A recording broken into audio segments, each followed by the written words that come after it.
Selamat malam sobat ekspedisi Kang Odeng.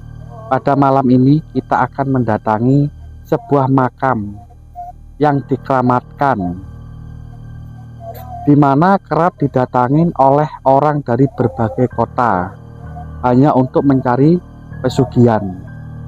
Kita nanti akan menemui seorang juru kunci yang bernama Gus Irul. Bagaimana video selanjutnya? Yuk ikuti terus.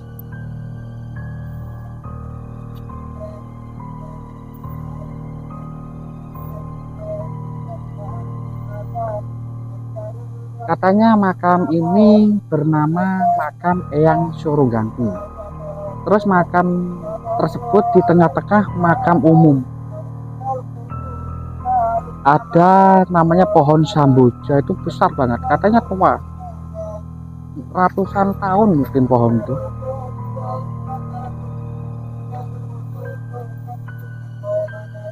Tapi kita datang sekitar pukul 7 sore habis sisaan. Tapi ternyata di sini banyak orang. Terus mobil, motor banyak yang parkir. Jadi kita menunggu ending biar sepi dulu. Sekarang udah waktunya hampir jam 2 malam. Kita nunggu sepi. Baru kita masuk. Nanti kalau banyak orang nggak enak, karena mungkin juru kuncinya sibuk atau gimana.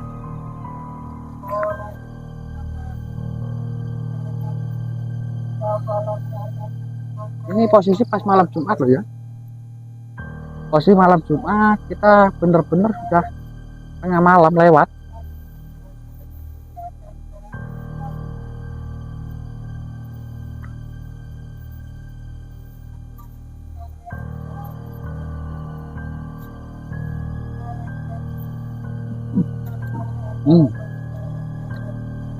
Mungkin itu ya dinamakan pohon sambojanya. Pohon ini bertepat di tengah-tengah makam. Nah, terus katanya makamnya Eyang Suruganti itu di bawahnya pohon semboja. Jadi katanya itu sudah hampir ratusan tahun. Terus uniknya pohon semboja ini, dia itu dua tapi katanya jadi satu. Coba kita lihat ya.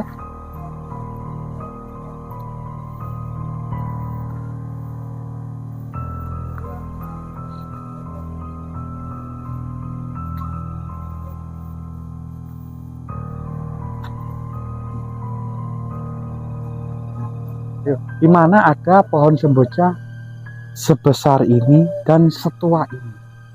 Belum ada juga ya. Karena pohon semboja itu identik dengan di makam. Biasanya makam-makam itu kalau orang-orang Jawa itu ngasih pohon-pohon semboja untuk buat ganti maisan. Zaman dahulu biasanya pohon semboja yang dipakai. Terus ini usianya sampai segini tuanya, segini besarnya. Mungkin ini yang dinamakan makamnya Eyang Suruganti. Tapi posisi sekarang kita sepi, kita emang nunggu momen sepi. Tinggal kita sekarang mencari juru kuncinya yang bernama Gus Irul. Dari sana yuk.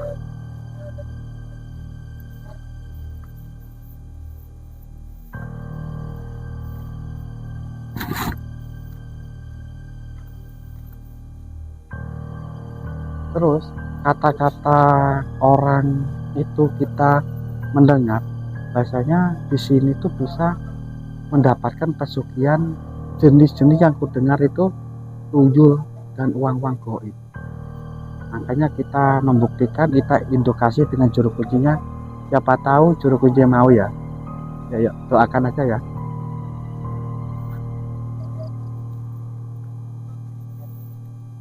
Nah itu, kayaknya itu.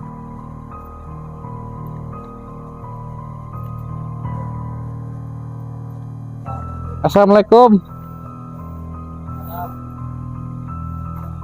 Ngapunten ganggu. Iki bener Gus Irul.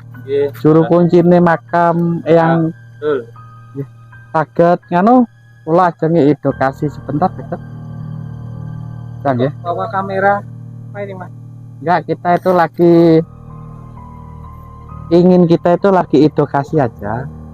Untuk soal makam ini kan kita nunggu itu mulai jam 7 sore tadi. Ternyata makam ini kan rame banget, makanya kita nunggu sampai hampir jam 2 malam. Bawa kamera segala ya. Maaf, maaf ya. Maaf.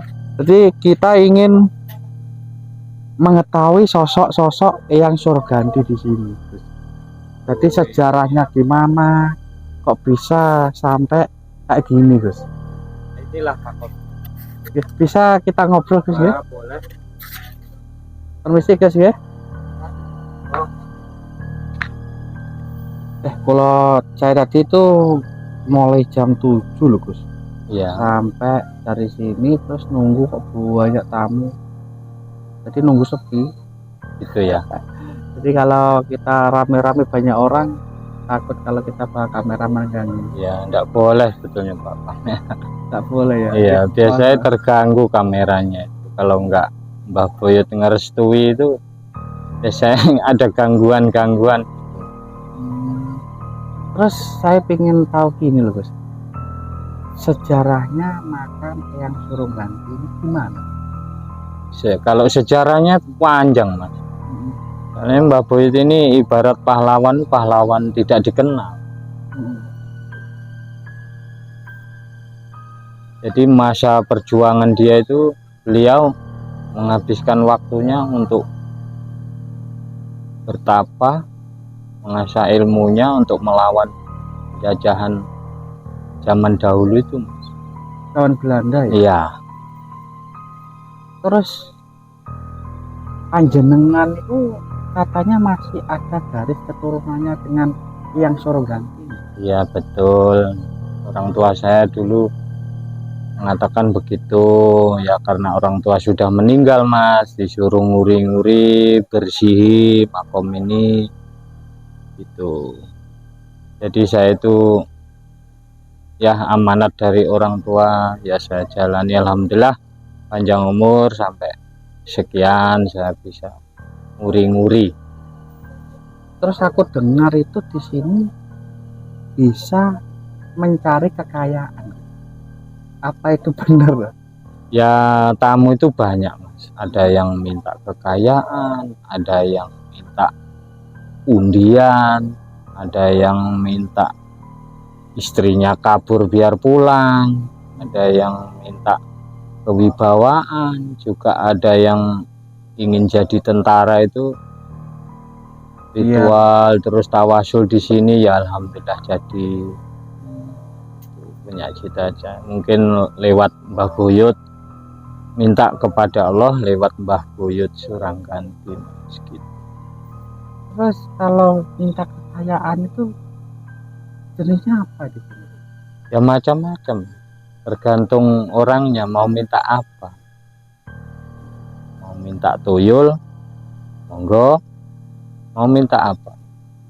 Iya, aku mendengar itu yang tadi itu kan ada orang keluar lah, Gus. Ya. Yang membicarakan, saya dengar-dengar itu membicarakan tuyul-tuyul gitu loh, Gus. Oh. Itu Ya. kalau kita mau mencari apa pesugihan tuyul, itu caranya gimana? Ya ada cara-cara tertentu, Mas, tapi ya enggak bisa dibuka di sini. Itu pun harus bertemu orang tua gitu. Ya harus pakai, ada peralatan cari apa, ikan cuyu, delingo, tembakau yang keras. Jadi yo ada doanya juga. Ritual di sini tuh apa sampai berhari-hari tuh, Gus, kalau mencari? Enggak, Mas, cuman ya cepet lah ya, 1 jam 2 jam udah selesai. Yang penting peralatannya cukup, udah dari sini pulang dah, Mas. Masa peralatannya tadi apa, Gus? Delingo, cari ikan cuyu. Cuyu itu bahasa Indonesianya kayak pungu itu ya? Iya, pungu. Pungu ya? Pungu. Jenis kepiting itu, Mas. Itu sama benang lawe. Benang lawe itu apa? Benang lawe itu benang yang betul-betul dari kapas. Oh. Benang kan macam-macam, ada yang plastik. Itu kalau persyaratannya itu sudah dipenuhi, baru bisa ritual di sini. Iya, cok bakal apa itu harus ada. Harus ada ya. Ya, kalau kayak wangian dupa gitu. dupa, minyak harus ada. Terus habis ritual di sini itu apa menunggu apa langsung bisa di Ya langsung perkawinan langsung, Mas. Jadi di sini ini ya maaf ya Mas ya, namanya tamu ini macam-macam permintaan. Mungkin ya permasalahan orang kan macam-macam, ada yang hutangnya banyak, jalan keluarnya bagaimana, bisa membayar hutang sekian. kalau soal tojol tadi loh Gus, Ya, itu apa maksudnya kan ritual lah di sini mencari kekayaan jenis tojol. ya, Terus apa nggak ada sesuatu tumbal? tidak ada Mas. Tumbal itu kan dibikin sendiri. Tidak ada. Ya kalau sudah kaya ya sudah. Gitu ya. Ya katanya tumbal anaknya biar diambil apa, ndak ada, itu kan gaib Mas. Ya kan banyak umur kalau orang itu mencari pesugihan tuyul nanti anggota keluarganya apa anaknya itu meninggal. Ndak Mas, itu ditakut-takutin sama gurunya tadi, itu sebetulnya ndak ada. Kalau di sini nggak ada ya. Ndak ada. Tapi itu bisa dipastikan berhasil apa ngulang kalau nggak berhasil itu Gus? Ya harus berhasil Mas. Jadi sekali datang di sini harus berhasil.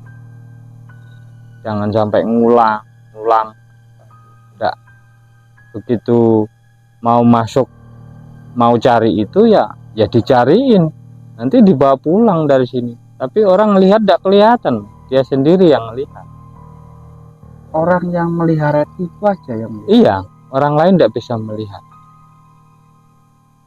Ya tidak tahu kalau orang yang ilmunya tinggi itu yo kadang bisa melihat, tapi itu pun bisa hilang, bisa lari.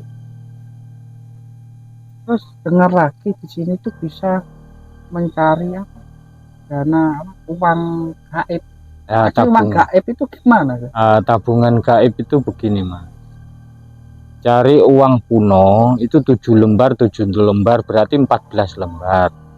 Uang kuno itu uang apa? Uang kuno zaman dahulu, zaman Bung Karno. Terus pokoknya uang lama lah, uang Indonesia. Kalau luar negeri ya harus dari uang luar negeri. Kalau minta tabungan gaibnya uang Indonesia ya uang Indonesia yang lama. Itu. Kalau Arab ya harus uang Arab yang lama. Itu nanti kain sutra harus ada Mas, warna hijau, kuning, merah. Terus persyaratannya itu nanti saya kerjakan. Sampean harus punya kamar kosong yang gelap. Juga sampean harus hafal surat jin itu. Persyaratannya hanya itu tabungan gaib. Jadi kita nabung umpama 15 juta, kita ambil 1 juta taruh di kotak lain. Nanti di situ itu habis, ndak ada tambahan, kembalikan lagi Mas. Jadi ndak sistem penipuan, ndak Mas.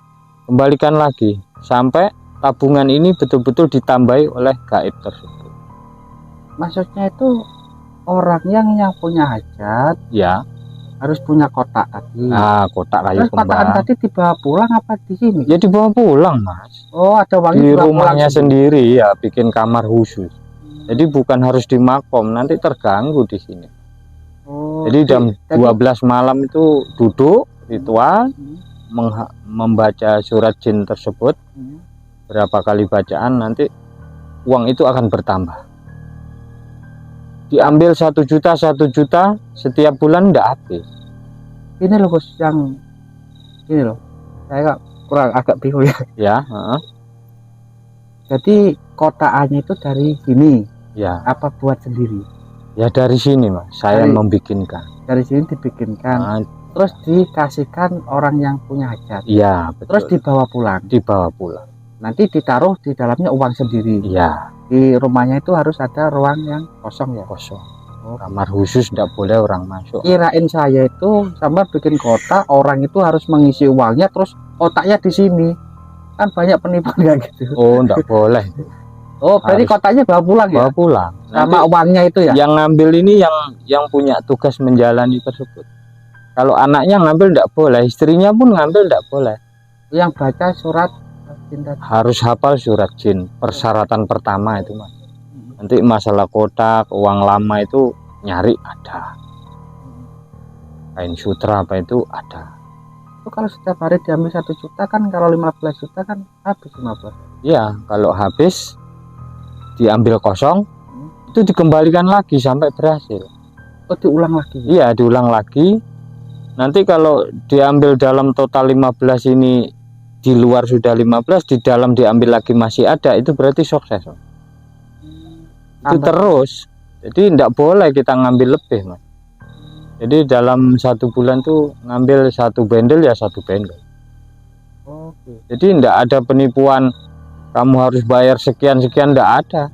Ya kamu nabung sendiri, wirid sendiri, cuman petunjuknya lewat sini.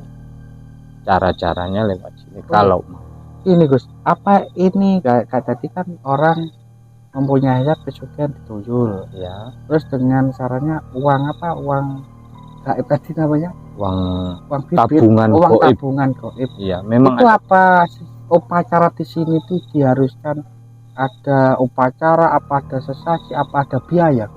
Tidak ada mas. Nggak ada ya? Ya cuman di sini minta restu, minta izin, jalan ini biar dibantu gaibnya dari babu tersebut, dikasih gaib supaya perjalanan kita menjalani usaha ritual ini tadi bisa sukses. Jadi ini tanpa biaya lah ya. Kan banyak itu orang-orang coba segitu sekian gitu. Enggak ada, Nggak mas. ada ya? Enggak ada. Enggak perlu begitu mas. Itu orang susah ya harus perlu ditolong. Kadang pun yang kaya pun lupa sama yang miskin mas. Ya banyak. Makanya kalau sudah kaya banyaklah sedekah. Enggak apa-apa mas. Kalau kita bicara halal haram, banyak orang yang haram dihalalkan zaman sekarang. Ini betul zaman maju mas, tapi orangnya yang maju, tapi zamannya tetap lama mas. Nggak akan berubah zaman. Yang merubah manusianya. Manusia. Ya, perubahan tuh mana? Kalau namanya Quran nggak bisa mas dirubah. Ya tetap itu aja. Jadi zamannya seperti dulu. Masih sama. Kalau orang sekarang kan zamannya mau dirubah, mau dibikin apa? Begitu mas di sini nih. Ya mohon maaf, sebetulnya nggak boleh shooting begini nih. Saya nggak mau sebetulnya mas. Mohon maaf Gus, rezekinya sampean ini. Memang kita menunggu Ya, mulai jam 7 tadi Gus. Kasihan. Ya nggak apa-apa. Apa Gusnya itu emang setiap hari di sini? Saya itu tiap malam Jumat di sini tuh mas. Jumat mulai sore sampai malam tak jagain. Kita pas ini malam Jumat ya, kita kok rame banget. Iya ya, malam Jumat ya. Ya pontane Gus. Iya. Terus sesosok Eyang Sorongganti itu gimana tuh Gus ceritanya? Kalau ceritanya ini panjang mas. Kalau diceritakan perjuangan beliau itu sampai pagi nih mas. Ya, Bisa-bisa mas. yang momen-momen yang terpenting-penting ya, aja, yang terpenting aja gitu. Ya begini, memang ibarat pahlawan tidak dikenal. Ternyata cerita dari orang tua saya itu dulu beliau itu ikut berjuang membela tanah Belambangan Banyuwangi melawan penjajahan Belanda tersebut. Nah di sini ini makom-makom santrinya banyak mas. Namanya Tentara Surangganti. Tentara Surangganti. Iya. Jadi berinding saya mas. Jadi Eyang Boyot ini sempat dicari Belanda, itu tidak ketemu mas, menghilang, gitu. Mimbo warno gitu loh mas, orang wajah bisa berubah, orang satu wajah bisa 1000 wajah. Jadi Belanda itu kesulitan mencari Mbah Boyot itu. Pada waktu itu peperangan di daerah Belimbing Sari itu mas, itu lebih dahsyat lagi di situ. itu ceritanya Mbah Boyo. Jadi Mbah Boyo itu sering menjalani ritual kalau dulu kan bertapa berata itu Mas, mengasah ilmunya untuk melawan penjajahan. Di sini senjatanya cuman apa, keris ya Mas, keris, bambu, hanya itu. Jadi Belanda itu pakai senjata canggih Mas, itu pun bisa mematikan orang 1000 pun bisa, orang satu. Nah itu kan sudah tidak masuk akal Mas, keris tersebut. Jadi Mbah Boyo itu gimana ya, orangnya itu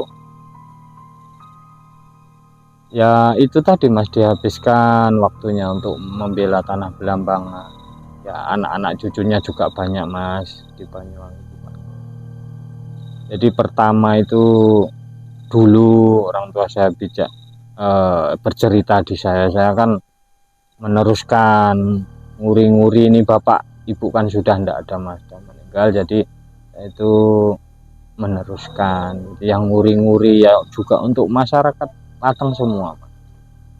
Terus pohon ini mulai awal ada makamnya sudah ada ya, bunga apa namanya, Kamboja ini ya. Nah, ini tarung Mas, dulu di sini ini 3 Mas, 3 pertemuan kaki tangan 2 ini bergandengan gini.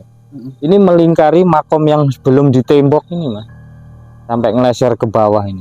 Nah, karena itu ada orang mohal gitu namanya, nggak angker, nggak ada apa-apa, potong aja. Ternyata habis motong pulang mati orangnya. Orang ke arah sini saja? Iya, daerah orang Alian. Habis motong itu meninggal. Terus di situ tuh ada pohon beringin besar tuh. Jam 9 siang tuh sering menggaung suara harimau. Nah itu pun dipotong juga karena angker tadi Mas. Di sini ada pohon bunga, nangka di sini nih Mas, masih alami alam. Sekarang udah karena ulah manusia ini jadi berubah suasana ini Mas. Terus makam ini kan memang benar di tengah makam ya, di tengah-tengahnya ya. Makam yang surga ya. Terus emang lampu-lampu ini kayak terang. Terus udara di sini tuh emang tenang, sejuk ya. Emang kayak enak gitu loh ya. Mungkin beda itu dengan makam-makam keramat yang lain. Ya gitu ya. Ya rasanya itu lebih damainya dapat. Mungkin auranya Mbah Boyo juga apa ya, orangnya itu supi Mas. Supi itu ya orangnya tidak duniawi. Jadi semata orangnya ini hanya kepada yang kuasa aja gitu. Terus kok makam ini sekitar 3 meter ya, panjang banget. Oh ini ya mungkin melihat dari Kamboja ini Mas, antara sini situ jadi digandengkan. Oh iya ya, dulu kan makam itu nggak pakai maisan ya, pakai ya, Kamboja buat tenger patok apa maisan ya. Ada yang batu, ada yang kayu dipahat itu ada Mas. Iya, Kamboja dari sini dulu ini ada kayunya Mas. Ada kayunya Mas. Ya hilang. Terus di sini ini ada tempat tidurnya hilang, diambil orang, kain sutra untuk kemuli juga diambil, kayak makam itu diambil untuk merampok Mas, untuk sikep diambil. Jadi di sini ini dulu aslinya itu ya unik Mas, karena ulah-ulah tangan manusia ini banyak yang mohal Mas. Sebetulnya Mbah Boyo ini ibarat perjuangan ini kalau dinilai, waduh, tidak ada orang yang bisa menilai perjuangannya Mbah Boyo. Itu pun tidak dikenal. Kalau pahlawan-pahlawan itu kan dikenal. Kalau ini enggak, tanpa pamrih perjuangannya Mas. Jadi pahlawan tanpa jasa. Anak cucunya di sini enggak ada yang ditinggali duniawi, itu enggak ada. Jadi tanah Lateng ini kalau enggak ada Mbah Boyo Surangganti mungkin enggak jadi Lateng Mas. Ini masih hutan dulu. Itulah beliau. Jadi pahlawan ini seharusnya ya diuri-uri, dirawatlah makomnya, jangan sampai dirusak gitu loh. Jangan ditanam-tanami yang aneh-aneh gitu. Paranormal Banyuwangi itu kadang ritual di sini semua. Entah apa yang dikerjakan. Makanya saya itu kadang membersihkan makom ini. Kan panjenengan sebagai juru kunci, apakah izin ya? Ya mungkin saya pas tidak ada, pas keluar atau pas kerja gitu. jadi masuk tanpa permisi.